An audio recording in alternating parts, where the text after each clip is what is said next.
sebelum ada pengumuman dari pihak Polda, yang tadi itu pun kita dapatnya dari televisi, sebelum kita mendengarkan pernyataan dari pihak Polda, itu kita masih menganggap keenamnya dalam status hilang.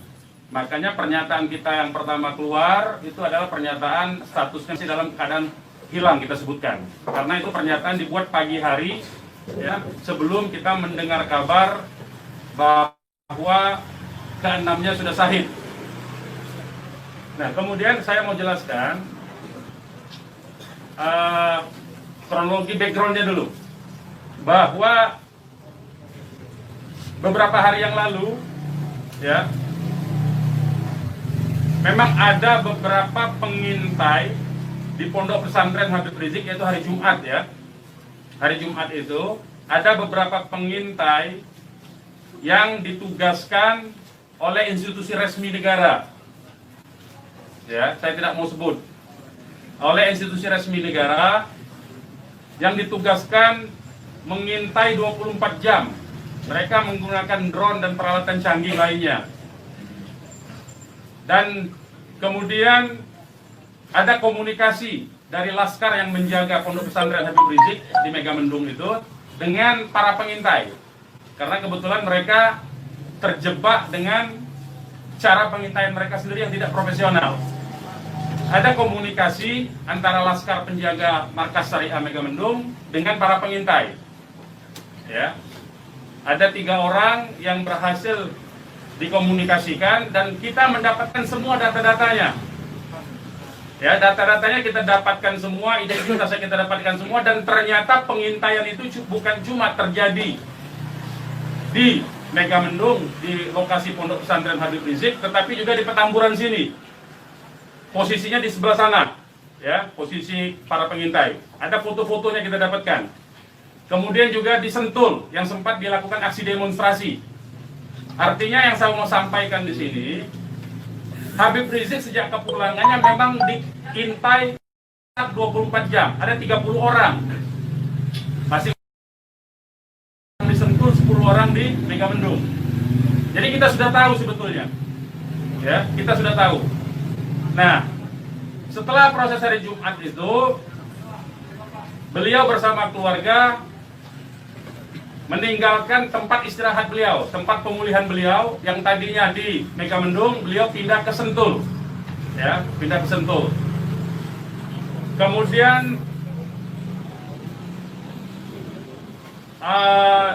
Ahad, ya, malam, yaitu hari Minggu pukul 22.30, artinya lebih sekitar setengah 11-an, ya, setengah 11 sampai jam 11 malam. Beliau meninggalkan lokasi dari Sentul untuk menuju ke tempat pengajian keluarga. Pengajian keluarga inti. Saya mau sebutkan, pengajian subuh, ya.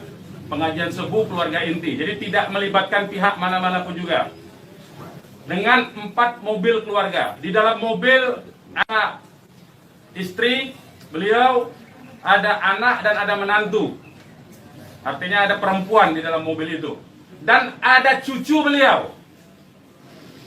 2 orang masih bayi, 3 orang balita. Ya. Jadi di rombongan Habib Rizik itu ada balita, ada bayi dan masih belum 1 tahun, dan ada balita. Itu yang saya mau tegaskan. Jadi ini adalah perjalanan keluarga biasa. Beliau mau melakukan pengajian keluarga saja, karena biasa pengajian subuh keluarga. Ya. Nah, di dalam perjalanannya lebih kurang pukul 12.30, artinya setengah 1 malam, rombongan beliau dengan dikawal. Beliau menggunakan keluarga menggunakan 4 kendaraan roda 4 dan dikawal oleh 4 mobil juga oleh laskar. Ya. Nah, di dalam perjalanan ada orang yang menguntit sejak dari keluarnya beliau dari Sentul itu. Ya, terus dikuntit dan akhirnya para penguntit ini berusaha memotong, entah apa tujuannya. Kita sebut karena kita tidak tahu apakah dia petugas resmi atau bukan, karena dia tidak berseragam, ya. Harus disebut tidak berseragam. Ini orang-orang tidak berseragam. Berusaha memotong rombongan, ya, dan menyetop kendaraan. Nah, para pengawal tentu saja bereaksi untuk melindungi, ya, untuk melindungi Imam Besar Habib Rizik Syihab. Itu reaksi normal, karena memang mereka bertugas untuk mengawal. Reaksi normal. Yang patut diberitahukan kepada teman-teman pers semua bahwa fitnah besar kalau laskar kita disebut membawa senjata api dan tembak-menembak. Fitnah itu. Laskar kami tidak pernah dibekali dengan senjata api. Kami terbiasa tangan kosong. Kami bukan pengecut.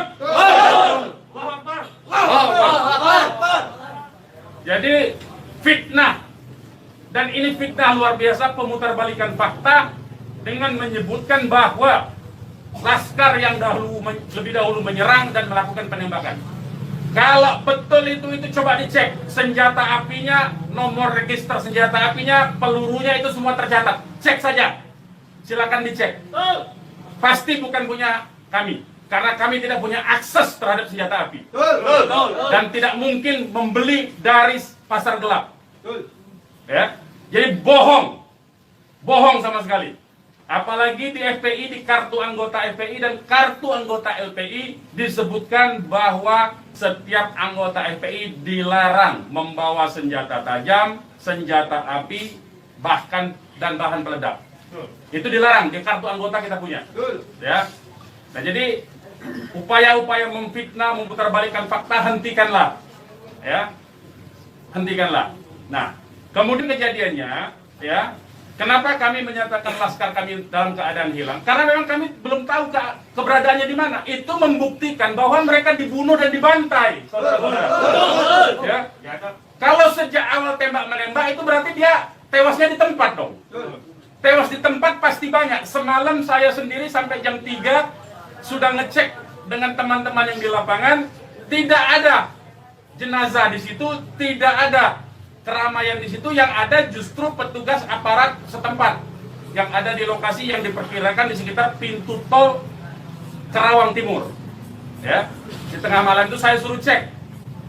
Begitu saya mendengar ada berita terjadi ada laskar kita yang ditembak, kita suruh cek ke pintu tol Karawang Timur. Ternyata tidak ada mobil laskar di situ. Mobil laskar tidak ada, jenazah tidak ada. Kalau itu memang tembak menembak dan tewas di tempat, itu pasti ada jenazah di situ. Pasti membutuhkan proses lama untuk evakuasi di situ. Tetapi ini tidak ada. Dan bahkan saudara-saudara perlu ketahui, teman-teman media, sempat salah satu laskar mengirimkan voice note rintihan dari salah satu laskar kita yang ditembak. Itu artinya apa? Itu artinya laskar kami dibawa ke satu tempat dan dibantai di tempat itu. Dibantai di tempat lain. Itu artinya. Dan kemudian waktu kemudian setelah voice note terkirimkan, tidak ada lagi HP dari laskar 6 orang itu yang aktif kita hubungi.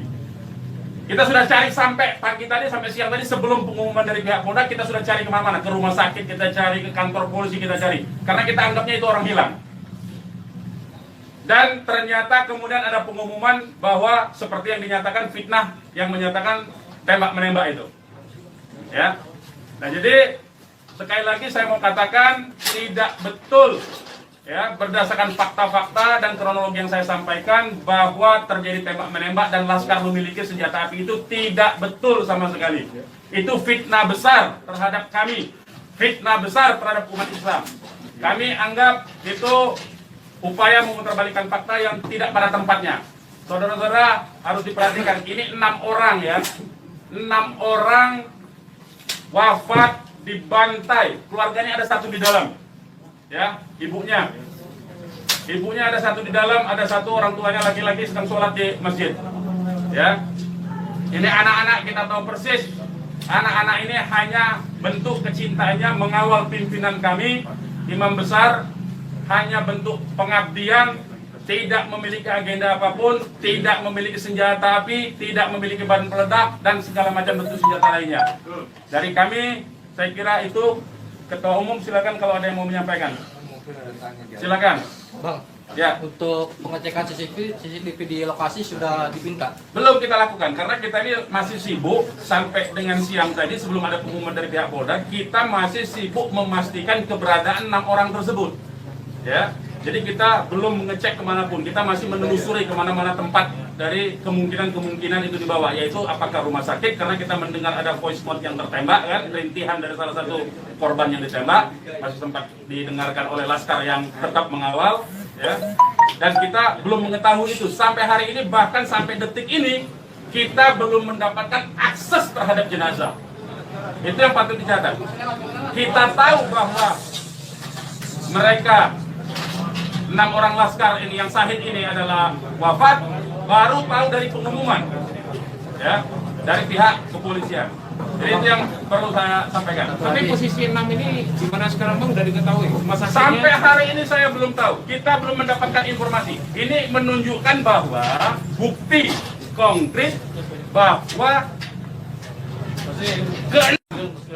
jenazah ini dalam kontrol dan kendali penuh artinya kan. Kalau memang itu tembak-menembak biasa, tentu itu ada di masyarakat lain. Tentu masyarakat sudah sibuk, sudah ramai di situ.